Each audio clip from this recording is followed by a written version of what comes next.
苦楚之战第3章，相聚何其短。第5集，中日全面战争爆发，甬道随时准备架击迎敌。你想要什么颜色的手帕？他问。跟这块素白绸被面一样，他答。他很快把被子缝好，针脚均匀。宝慧只是给他穿针引线当帮手。他对他有这般技艺而吃惊，问：甬道，你缝被子的手艺从哪里学的？在徐汇公学读书时，周末到孤儿院做义工，跟修女学的。甬道说。母亲当护士很辛苦，我学会缝被子，帮母亲做些家务，家里被子都是我缝的。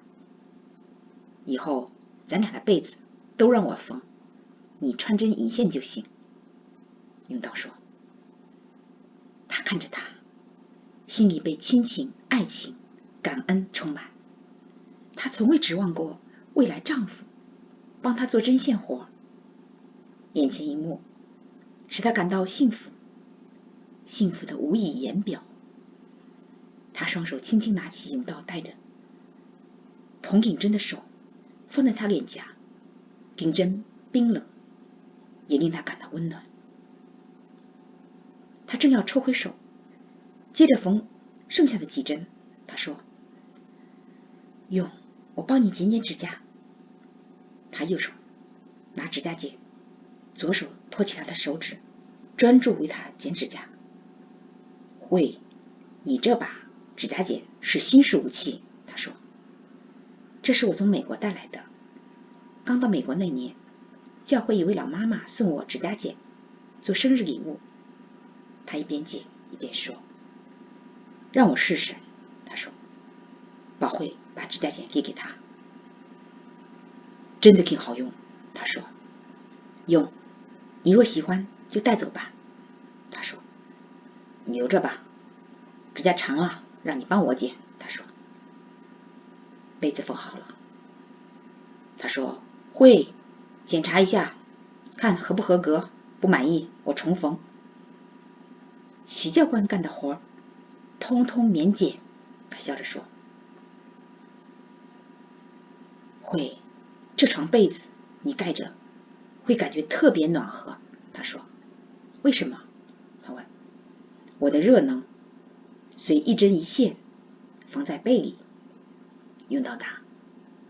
此时他心里忽有冲动，想和宝慧一起盖着被子，就像没吃分别善恶树果子之前的亚当夏娃夫妇一样，二人赤身露体，也不觉羞耻，在伊甸园享受天伦之乐。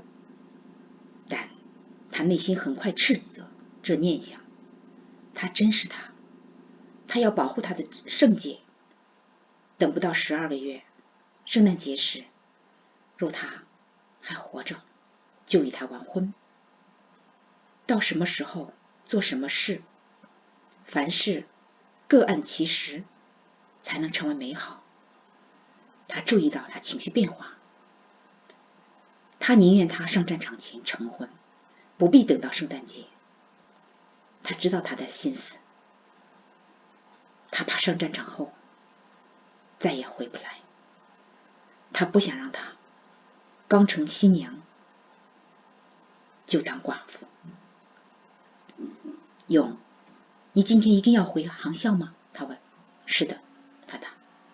勇，教官都上战场了，谁来教学员呢？他问。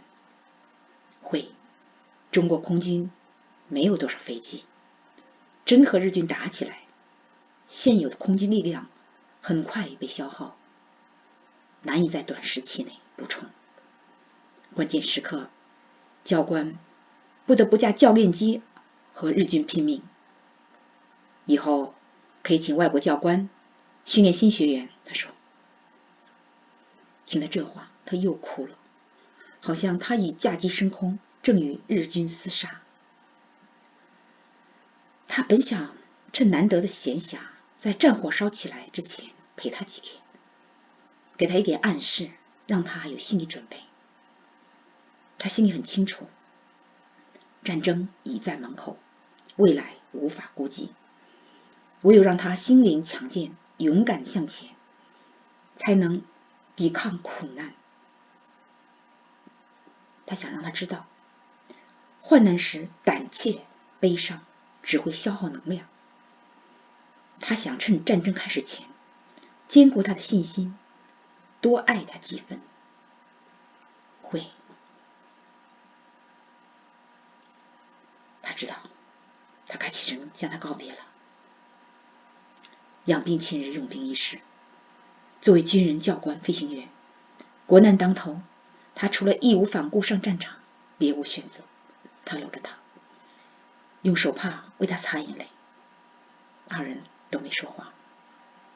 会，记住我的话，飞机在天上有节奏飞行时最安全，在地上停留越久就越危险。你要保持在天上有节奏飞行的状态，不要搁浅在地上。他说。他点点头，他亲吻他后就把他放开，快步走到门口，一直走出医院大门，才回下头。只见他远远跟在他身后，正低头擦泪，没察觉他回头。他赶紧转身，步履如飞，很快走出他的视线。他与他度过甜蜜又苦涩的元旦假。他含泪跟在他身后，远远看着他快步跑走了。他意识到，民国26年是中国灾难的开端。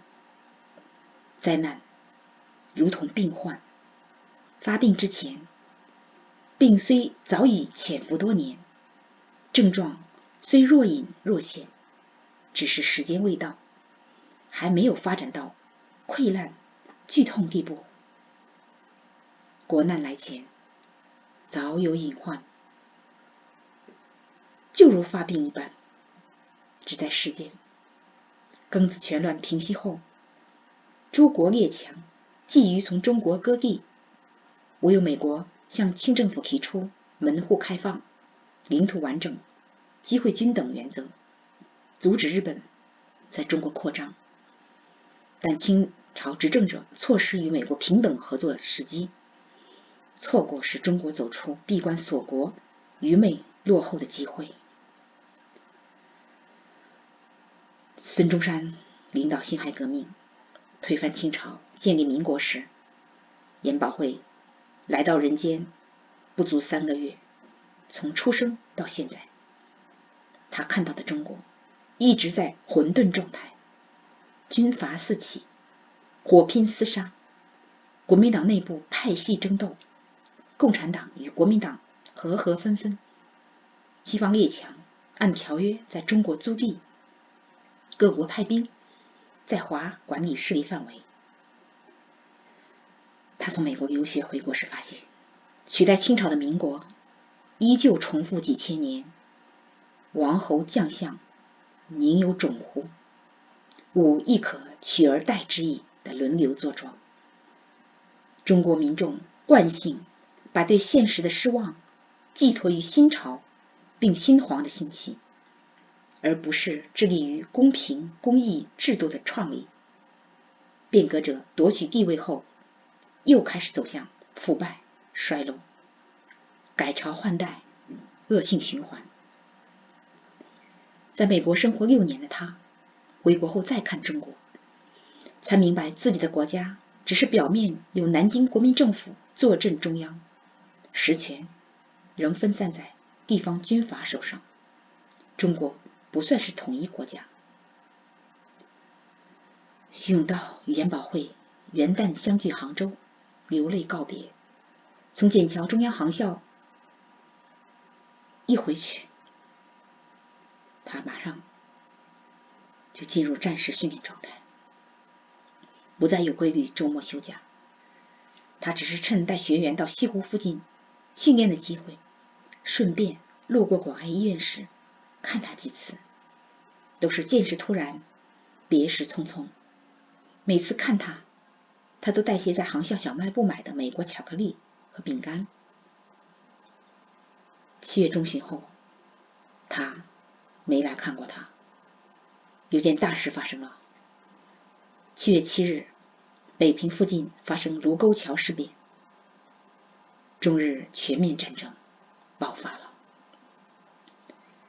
卢沟桥事变当月，北平附近通州发生一起卢沟桥事变后的涟漪事件，投日伪军突然的哗变，并虐杀日军俘虏和日侨妇孺。通州事件犹如在日本战争炉灶里泼了一桶油，日本舆论借机造势，激发日军报复狂潮。不久，日本政府将在中国长江沿岸的日本侨民撤往上海公共租界。卢沟桥事变1个月后，中国北方都市北平沦陷日军之手，南方都市上海发生更严重的事件。北平沦陷第2天，上海虹桥机场，中国军人和日本军人偶发冲突，引爆中日第2次淞沪战争。作为中央航校教官和研究中日战史多年的军人，永道明白，他随时都要准备架机迎敌，战火很可能从淞沪战场迅即扩大到大半个中国。他和他的战友就要与互不相识的日本军人在中国大地拼死厮杀。中日两国成千上万家庭将失去父亲、儿子、丈夫，大江南北许多人将成为难民，孩子成为孤儿，家园成为废墟。战火一旦点燃，就无人能掌控。他为自己的母亲和未婚妻担忧，却无能为力。今天就到这里了，多谢收听收看。